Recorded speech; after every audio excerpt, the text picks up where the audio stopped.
Hello, Morongo Basin, and listeners around the world online at Z107.7fm.com. Here is the Z107.7 local news for Thursday, May 21st, 2026.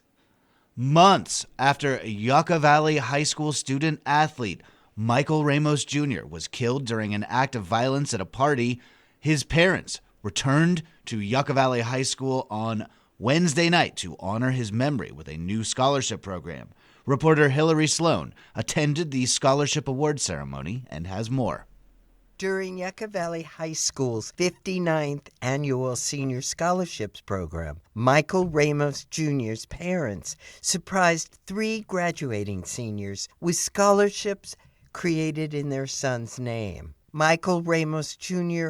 was remembered Wednesday night not only as a football player, but as a young man known for his leadership, compassion, and dedication to others. Before his death, Michael had been accepted to play college football as running back at San Diego Mesa College. His number 13 jersey hangs on the gymnasium wall at the Yucca Valley High School. The coaching staff has asked that the number be retired in his honor. His parents said the scholarship was created to continue Michael's legacy by supporting students who reflect the same values he carried both on and off the field. This year's scholarship recipients were Adrian Altamirano, who received $1,300, Aiden Shannon, who received $750, and Sergio Gomez, who received $550. The amounts were chosen intentionally to honor Michael's number 13 jersey. During the scholarship ceremony in the high school gymnasium, Michael's mother, Jessica Ramos, spoke about her son. He was a blessing, not only to our family, but to everyone who had the privilege of knowing him. Michael embodied love, kindness, humor, strength, bravery, and the spirit that reflected God's goodness. The Ramos family funded the scholarship this year and said they hope to continue awarding it each year in Michael's memory. For Z107.7 News, this is reporter Hillary Sloan. If you're a Morongo Valley resident curious about how much you pay annually for fire service, the Morongo Valley Community Services District Board of Directors approved a limit at last night's meeting not to exceed $209 per year. And the good news continued when they announced positive progress with the new fire chief and securing a grant. Reporter Gabriel Hart was in attendance and has this recap.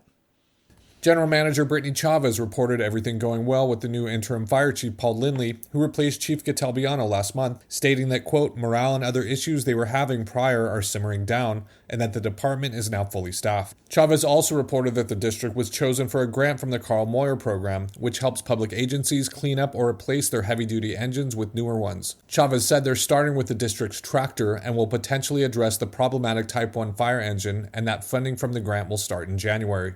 The board approved a resolution for annual fire assessment fees per residential property for the fiscal year 2026-27, a charge levied at a rate not to exceed $209.49 per unit on each property.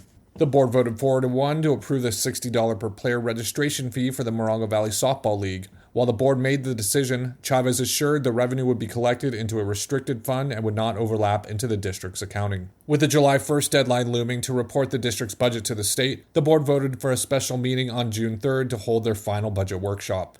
Reporting for Z107.7 News, I'm Gabriel Hart. The Yucca Valley Animal Shelter Committee meets this evening. On their agenda is a report on long-term residents of the shelter, along with shelter statistics from the month of April. The committee will discuss an upcoming adoption event and their ongoing volunteer program. The Yucca Valley Animal Shelter Committee meets tonight at 5:30 p.m. at the Yucca Valley Community Center. Local curator and Boxo Project's founder Bernard Lebov will discuss his years of artist advocacy at an event this evening. Ted Meyer will interview Lebov at High Desert Artist Gallery. The free public conversation will explore Lebov's work fostering contemporary art in the High Desert and beyond, including his experiences developing artist residencies exhibitions, and installations. The Free Talk is happening at 6 p.m. at High Desert Artist Gallery. That's located at 55635 529 Palms Highway in Yucca Valley. The 75th Annual Grubstake Days continues in Yucca Valley. The community celebration will include a number of family-friendly events and activities this weekend, including a carnival, live music, food, drink, and the Grubstake Days specialties that only happen in Yucca Valley. Today features the Grubstake Days kickoff dinner and dance at the Yucca Valley Community Center. Expect a full barbecue dinner from the Yucca Valley Elks Lodge, line dancing, and live music from the Sterling Silver Band. Tomorrow, the golf tournament is happening at Hawks Landing Golf Course, and the carnival officially opens to the public. Grubstake Days organizers have also announced the festivities' Grand Marshals for 2026. Tracy Rader, a longtime local, volunteer, and community presence, was named Grand Marshal for Grubstakes. The business Grand Marshal was announced as Las Palmas Authentic Mexican Cuisine. Rader will lead the annual Grubstake Days parade beginning at 10 a.m. on Saturday at the Yucca Valley Park and Ride on 29 Palms Highway at Kickapoo Trail. It will head east on Yucca Trail and end at Pioneer Town Road. For the full list of Grubstake Days events, visit yuccavalley.org. And finally, the second annual Joshua Tree Accordion Festival is coming up in June. The festival will feature accordion acts, an accordion raffle, and even free accordion lessons.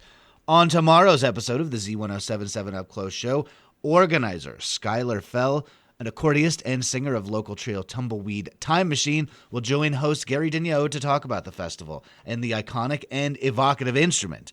It's all about the Joshua Tree Accordion Festival on the Z107.7 Up Close show tomorrow. It's available as a podcast later on in the day.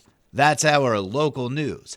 Hear local news 7 times a day, 7 days a week at 7, 8, 9, noon, 4, 5, and 6. If you hear about news happening, let us know. Email us at tips@z1077fm.com. Reporting for the Morongo Basin News Leader, the award-winning Z107.7 Local News, I'm News Director Jeff Armatz.